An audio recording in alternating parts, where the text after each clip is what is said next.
Welcome back to Chaispeed Torah. Today, journey through Parsha Vayikra. We're going to be diving deeper into the world of korbanos, the sacrificial offerings. Last time we discussed how Hashem doesn't want a verbal apology. He wants action that reflects real change. A korban isn't just a ritual. It's a learning experience. When someone gives up something valuable, they internalize the lesson more deeply. They are less likely to repeat the mistake. But today, we're going to explore a critical question. What happens when someone brings a korban, goes through all the notions, but nothing inside actually changes? The Torah makes it clear if a sinner performs the korban process perfectly, every detail just right, but his heart stays untouched, then the whole thing is meaningless.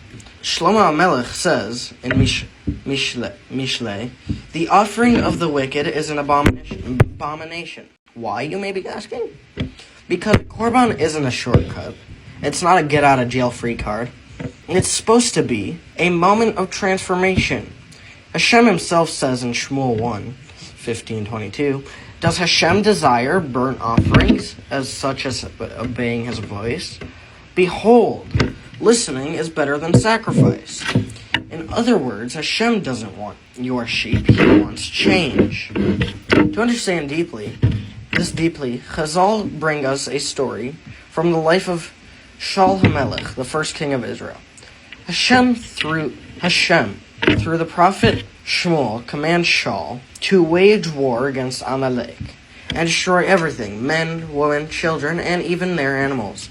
A harsh command, yes, but Hashem's reasoning is more divine and beyond human compassion calculations. Shaul, however, hesitated. He looked at Amalek and thought, is it really just? Is it right to destroy an entire nation? Instead of following Hashem's command fully, he did two things. He spared Agag, the king of Amalek. He kept the animals alive, intending to use them as korbanos. When Shmuel arrives, Shaul proudly says, blessed are you to Hashem. I fulfilled Hashem's command. Shmuel hears the sheep bleating and asks, what's going on? Shaul answers, the people kept animals alive so they could sacrifice them to Hashem. But Shmuel's response is thunder. Were you made king to listen to people? Hashem wants obedience more than sacrifice.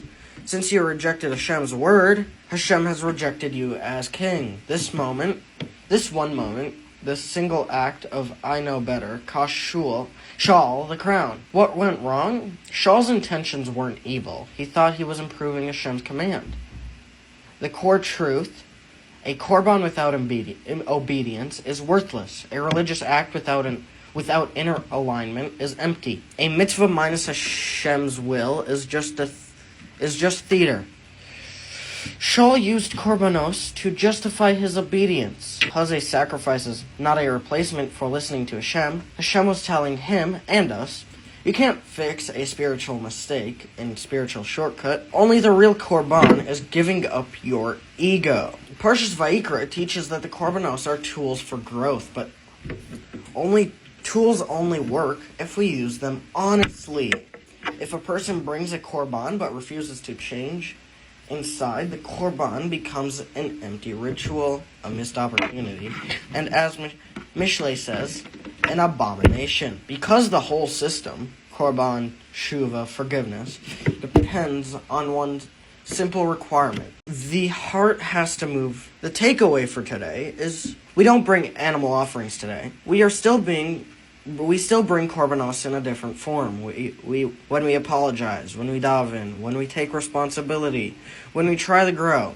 The message is timeless. Don't just go through the motions. Don't rely on the sacrifice to do the work for you. Let the moment transform you. Hashem wants your heart more than your ritual. We'll be back tomorrow with more. Thank you everybody for watching.